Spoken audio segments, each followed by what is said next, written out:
पूरे देश में महाकुंभ की चर्चा हो रही है, जिसे देखो वही महाकुंभ की बात कर रहा है। कोई महाकुंभ जा रहा है, कोई महाकुंभ जाकर लौट रहा है, लेकिन लोगों के मन में सवाल है कि बॉस बाबा बागेश्वर कहां है? क्योंकि बागेश्वर बाबा आज की तारीख में सनातन के सबसे लोकप्रिय चेहरों में से एक। बागेश्वर बाबा हिंदू राष्ट्र की बात करते हैं, सनातन के प्रचार की बात करते हैं। ऐसे में 144 साल बाद हो रहे महाकुंभ में बागेश्वर बाबा अभी तक क्यों नहीं दिखे हैं, लोग इसको पूछ रहे थे। लेकिन आज बागेश्वर बाबा ने इस इंतजार को खत्म कर दिया। महाकुंभ की चर्चाओं में बागेश्वर बाबा की एंट्री हो गई। बागेश्वर बाबा ने वो बड़ा ऐलान कर दिया है जिससे हड़कंप मच गया है। अब तक बाबा बागेश्वर अपनी कथा के मंचों से हिंदुओं को संगठित करने की अपील कर रहे थे, इसके लिए पदयात्रा निकाल चुके थे। लेकिन अब बाबा बागेश्वर ने इसके लिए सनातनियों की आस्था के सबसे बड़े मंच को चुन लिया है, और वो मंच है महाकुंभ का। महाकुंभ में बाबा बागेश्वर के पूरे शेड्यूल के बारे में आपको आगे बताऊंगा। साथ ही यह भी बताऊंगा कि महाकुंभ में पहुंचे साधु संतों ने महाकुंभ में पहुंच रहे पीएम मोदी से गुरु दक्षिणा में क्या मांग लिया है। लेकिन पहले सुनिए महाकुंभ में अपनी धमाकेदार एंट्री पर बाबा बागेश्वर ने क्या बड़ा ऐलान किया है। हम भी आ रहे हैं महाकुंभ, एक नए संकल्प के साथ हम भी डुबकी लगाएंगे। जात पात और भेदभाव की मुक्ति के लिए हम भी डुबकी लगाएंगे। भारत को हिंदू राष्ट्र बनाने के लिए हम भी डुबकी लगाने आ रहे हैं। हिंदू जगाओ, हिंदुस्तान बचाओ। यानी बाबा बागेश्वर ने क्लियर कर दिया कि हिंदू जगाओ हिंदुस्तान बचाओ के संकल्प के साथ वो महाकुंभ पहुंच रहे हैं। बाबा बागेश्वर 25 जनवरी को प्रयागराज में चिदानंद मुनि श्री के परमार्थ निकेतन आश्रम में पहुंचेंगे। 27, 28 और 29 जनवरी को बाबा बागेश्वर महाकुंभ में हनुमंत कथा करने वाले हैं। 30 जनवरी को बाबा बागेश्वर संत महासम्मेलन में भी हिस्सा लेंगे। बाबा बागेश्वर ने खुद अपने महाकुंभ आने की जानकारी श्रद्धालुओं को दी है और बताया है कि 29 जनवरी यानी मौनी अमावस्या को होने वाले अमृत स्नान में वो संगम में आस्था की डुबकी लगाएंगे। सुनिए एक बार। महाकुंभ सनातन पर विचार के लिए रखा जाए। कुंभ का आयोजन सनातन पर विचार के लिए रखा जाता है। सनातन को बचाएं कैसे, हिंदुत्व का प्रचार कैसे हो, हिंदू राष्ट्र कैसे बने, और कौन असली है कौन नकली है, इस पर भी बात हो। हमारे सनातन धर्म में क्या कुरीतियां हैं, इन पर भी बात हो। इसलिए पूरे भारत के योगी, जपी, तपी, ऋषि, मुनि, साधु, सन्यासी वहां पहुंचे। उनके चरणों में हम प्रणाम करके महाकुंभ संकल्प है अपनी सनातन को बचाने के लिए, सनातन को बढ़ाने के लिए, हिंदुत्व को जगाने के लिए, हिंदुस्तान को बचाने के लिए, पूरे विश्व में शांति के लिए, इसी ध्येय के साथ हम जा रहे हैं संतों को प्रणाम करने। और 3 दिन तक सुनाएंगे कथा। 27, 28 और 29 तारीख को। 29 तारीख को है शाही स्नान, वहां करेंगे स्नान। महापुरुषों के चरणों में लौट करके करेंगे प्रार्थना कि जितने महाकुंभ में आए हैं, तो अगर वही हिंदू राष्ट्र का संकल्प ले लें तो भारत हिंदू राष्ट्र बनते देर नहीं लगेगी। महाकुंभ में चलिए एक बार अपनी संस्कृति को देखने के लिए, चित्र के लिए नहीं, चरित्र के लिए, रील के लिए नहीं, रियल के लिए। बॉस बाबा बागेश्वर क्लियर बोलते हैं, उनका विजन क्लियर है कि वो महाकुंभ में सिर्फ डुबकी लगाने नहीं जा रहे, बल्कि हिंदू राष्ट्र के लिए लोगों को जगाने जा रहे हैं, सनातन के लिए लोगों को जगाने जा रहे हैं, रील के लिए नहीं रियल के लिए जा रहे हैं। बागेश्वर बाबा सिर्फ महाकुंभ में पहुंच ही नहीं रहे, बल्कि वो ये भी कह रहे हैं कि महाकुंभ ऐसी जगह है जहां हिंदू समाज एकजुट दिख रहा है। हिंदुओं को एकजुट करना ही बागेश्वर बाबा का लक्ष्य है। यानी बागेश्वर बाबा कोई मौका नहीं छोड़ रहे कि कैसे हिंदुओं को एक किया जाए, चाहे महाकुंभ में जाकर हो, चाहे पदयात्रा करके हो, चाहे अपनी कथाओं के जरिए हो। महाकुंभ में कोई छोटा या बड़ा नहीं है, सब महाकुंभ की आस्था के रंग में रंगे हुए हैं। विदेश तक से लोग महाकुंभ में आ रहे हैं और पवित्र संगम में स्नान कर रहे हैं। बाबा बागेश्वर का कहना है कि जो महाकुंभ में दिख रहा है वैसा दूसरे धर्मों में नहीं होता। सुनिए क्या मैसेज दे रहे हैं बागेश्वर बाबा। 144 साल बाद ऐसा संयोग बना कि जब महाकुंभ का संयोग आया और पूरे विश्व के सनातनी नागरिक महाकुंभ में आस्था की डुबकी लगा रहे, त्रिवेणी संगम में आस्था की डुबकी लगा रहे। भारतीय नहीं, क्या देशी और क्या विदेशी। क्या अद्भुत सनातन है। दूसरे मजहब के लोग दूसरे लोगों को काफिर कहते हैं, और हमारा सनातन धर्म कितना अद्भुत है और कितना प्राचीन है और कितना विशाल है और कितनी विराट सोच का है कि क्या फ्रांसीसी, क्या नाइजीरियन, क्या अंग्रेज और क्या विदेशी और क्या देशी, कौन बड़ा कौन छोटा, कौन साधु कौन गृहस्थी, कौन राजा कौन रंक, सब डुबकी लगा रहे हैं। कहां? एक घाट पर, संगम में। यानी बागेश्वर बाबा ये कह रहे हैं कि जब आप संगम में जा रहे हो, डुबकी लगा रहे हो, उस पानी में जा रहे हो, तब तो कोई जात पात नहीं है। कोई तो ये नहीं देख रहा कि भाई वो दलित है, मैं उच्च वर्ग से हूं, क्या है नहीं है, सब एक साथ डुबकी लगा रहे हैं। तो जब ये महाकुंभ में हो सकता है तो महाकुंभ के बाद क्यों नहीं हो सकता? हिंदू इस तरह से एकजुट क्यों नहीं रह सकता? ये मैसेज देने के लिए वो जा रहे हैं। महाकुंभ के लिए रवाना होने से पहले बागेश्वर बाबा ने सनातन धर्म और सनातनियों के लिए महाकुंभ का महत्व क्या है उसके बारे में भी बताया। बाबा बागेश्वर ने पौराणिक कथाओं और प्राचीन ग्रंथों का जिक्र करते हुए बताया कि आखिर कुंभ नदी के किनारे ही क्यों महाकुंभ होता है। समुद्र मंथन हुआ तो समुद्र मंथन में 14 रत्न निकले। 14 रत्नों में एक रत्न है अमृत, और जब अमृत निकला तो देवताओं और राक्षसों में युद्ध हो गया। जब युद्ध हुआ तो अमृत की कुछ बूंदें छलकी जो 4 जगहों पर गिरी, प्रयागराज में, नासिक में, हरिद्वार में और उज्जैन में। और जहां पर अमृत की वो 4 बूंदें गिरी वहीं पर कुंभ लगता है।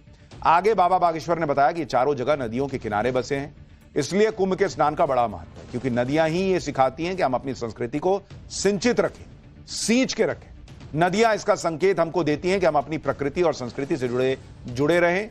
विचार भले ही नए हों पर संस्कार पुराने हों। इसके साथ ही बाबा बागेश्वर ने 3 प्रकार के कुंभ की भी जानकारी दी। अर्धकुंभ, पूर्ण कुंभ और महाकुंभ के नाम से जाना जाता है। बाबा बागेश्वर ने बताया कि जो अर्धकुंभ होता है वो 6 साल में आता है, पूर्ण कुंभ 12 साल में और महाकुंभ 144 साल में। लेकिन जिस महाकुंभ को सनातन का सबसे बड़ा मंच माना जाता है, आस्था का महाकुंभ कहा जा रहा है, सनातन संस्कृति को मजबूत करने का महाकुंभ माना जा रहा है, उसी महाकुंभ की पिछले दिनों कुछ ऐसी तस्वीरें वायरल हुई जिन पर बाबा बागेश्वर भड़के। दरअसल महाकुंभ में सनातन के गौरव पर चर्चा होने की जगह साध्वी के वेश में पहुंची एंकर और मॉडल हर्षा रिछारिया की सबसे ज्यादा चर्चा होने लगी। मीडिया हो चाहे सोशल मीडिया, हर जगह हर्षा रिछारिया वायरल होने लगी।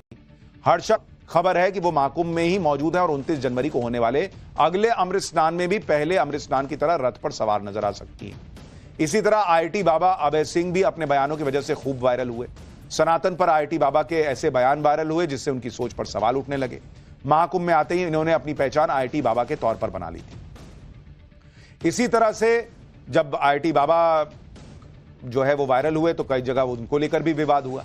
उन्होंने महाकुंभ पहुंच रहे लोगों से अपील की कि रील के लिए नहीं बल्कि रियल के लिए महाकुंभ जाइए। 144 साल में यह मौका आया है, उसको फील कीजिए। सिर्फ रील के चक्कर में रहिएगा तो फील नहीं कर पाइएगा। सुनिए बाबा बागेश्वर। हम किसी के भी, देखिए हम भी इस आप लोगों तक पहुंचे तो कहीं ना कहीं रील और मीडिया का और सोशल मीडिया का बड़ा हाथ है, लेकिन कहीं ना कहीं वर्तमान समय में महाकुंभ अपने मुद्दे से भटक रहा है। उनके प्रति हमारी संवेदना है, चाहे वो कोई भी बहन हो या कोई भी बाबा जी के बारे में चर्चा हो। महाकुंभ इस बात के लिए लगाया गया कि हमारी संस्कृति का प्रचार हो, हमारे सनातन का प्रचार हो। और भी तो साधु संत हैं, केवल वही युवतियों पर क्यों महाकुंभ की रील टिकी हुई है, वही बाबा पर क्यों टिकी हुई है? वहां रिसर्च का केंद्र है बहुत बड़ा। इतने 40 करोड़ लोगों का मैनेजमेंट कैसे हो रहा है, इसका बहुत बड़ा मुद्दा है। ये रिसर्च का बहुत बड़ा विषय है। इतने साधु महात्मा आते कहां से हैं, जाते कहां हैं, अखाड़े कितने हैं, संगम का महत्व क्या है, हम हिंदुत्व पर काम कैसे कर सकें, कन्वर्जन कैसे रोक सकें, और जो चले गए उनकी घर वापसी कैसे करवा सकें, और भारत को हिंदू राष्ट्र कैसे बनाया जा सके। महाकुंभ इसके लिए रखा है। और हमें लग रहा कहीं ना कहीं महाकुंभ अपने उद्देश्य से भटक रहा है। रील में नहीं, रियल में जीना चाहिए। वहां और भी महापुरुष हैं, शंकराचार्य हैं, मठाधीश हैं, मठों के आचार्य हैं, तपस्वी हैं, योगी हैं, जपी हैं, तपीजी हैं। इसलिए हम कहते हैं कि जिंदगी में रील में नहीं, रियल में जीना चाहिए। इसलिए हमने कमेंट किया, पर उन बच्चियों पे कमेंट नहीं है, उन लोगों पे कमेंट नहीं। उनकी कोई गलती नहीं। उनकी क्या गलती है? विचारों की गलती उनकी है जो महाकुंभ के उद्देश्यों को भटका रहे। बाबा बागेश्वर अकेले नहीं है जिन्होंने महाकुंभ में चल रहे रील वाले कल्चर पर सवाल उठाए। महाकुंभ में शामिल कई साधु संत भी इस पर खुलकर नाराजगी जाहिर कर चुके हैं और अब इसका असर भी होता दिख रहा है। जिस महाकुंभ में अब तक वायरल बाबाओं की चर्चा जोरों पर थी, उस महाकुंभ में अब प्रधानमंत्री के आने पर चर्चा हो रही है। कल ही योगी आदित्यनाथ अपनी पूरी कैबिनेट के साथ संगम में आस्था की डुबकी लगाने पहुंचे और अब यह भी तय हो चुका है कि 5 फरवरी को प्रधानमंत्री मोदी भी आस्था की डुबकी लगाने महाकुंभ पहुंचेंगे। पीएम मोदी के महाकुंभ पहुंचने पर पूरी दुनिया के साथ ही महाकुंभ में मौजूद साधु संतों के भी नजर टिकी हुई। महाकुंभ में जुटे साधु संतों के अखाड़ों ने प्रधानमंत्री मोदी और सीएम योगी को महाकुंभ का यजमान बताया है और उनसे बड़ी गुरु दक्षिणा की मांग कर दी है। साधु संतों का कहना है कि बिना दक्षिणा के यज्ञ पूरा नहीं होता और साधु संतों ने गुरु दक्षिणा में पीएम मोदी से सनातन बोर्ड के गठन की मांग कर दी। सुनिए एक बार क्या गुरु दक्षिणा मांग रहे हैं साधु संत। हमको देश के यशस्वी प्रधानमंत्री माननीय नरेंद्र मोदी जी, उत्तर प्रदेश के यशस्वी मुख्यमंत्री योगी आदित्यनाथ जी से 2 दक्षिणा चाहिए। सनातन बोर्ड हमको मिले, लेकिन वक्फ बोर्ड खत्म हो। जब तक वक्फ बोर्ड खत्म नहीं होगा तब तक समस्या बनी रहेगी। क्योंकि हमारे साथ आपको मैं निवेदन करना चाहता हूं, हमसे भूमि ली, हमारे मंदिर तोड़े, बहुत कुछ हुआ, तब इस देश में किसी को तकलीफ नहीं हुई, किसी के पेट में दर्द नहीं हुआ। और आज जब हम सनातन की बात करते हैं तो लोगों के पेट में दर्द होता है। अगर वक्फ बोर्ड है तो सनातन बोर्ड हमें चाहिए ही चाहिए। बिना सनातन बोर्ड लिए हम कुंभ से वापस नहीं जाएंगे। ये दृढ़ संकल्प के साथ सभी सनातनी यहाँ पहुंचे। मंदिरों पे टैक्स लगते हैं, साउथ के सारे मंदिर के टैक्स के पैसे से मदरसे और गिरजाघरों में जाते हैं। बिहार सरकार में 6% अगर मंदिर भी आप घर में बनाते हैं तो टैक्स आपको भरना पड़ेगा। तो हम हिंदुस्तान में हिंदू रह रहे हैं या बंटवारा करके हम कहीं अनाथ हो गए। हमारे रहने के लिए जगह, अपना भी देश, अपनी भी भूमि नहीं है, ऐसा प्रतीत होता है। एक तो सारे बोर्ड खत्म कर दीजिए और यहाँ पे यूनिफॉर्म सिविल कोड लाइए, एक समता रखिए, सबको बराबर मानिए। अन्यथा बहुत सारे बोर्ड हैं, तो पहले तो इसमें जो बहुसंख्यक धर्म को मानने वाले लोग हैं उनका भी सशक्त सनातन बोर्ड होना चाहिए यहाँ। यानी महाकुंभ से आवाज उठ रही है कि प्रधानमंत्री मोदी गुरु दक्षिणा दें और जिस तरह से वक्फ बोर्ड है वैसे सनातन बोर्ड बने।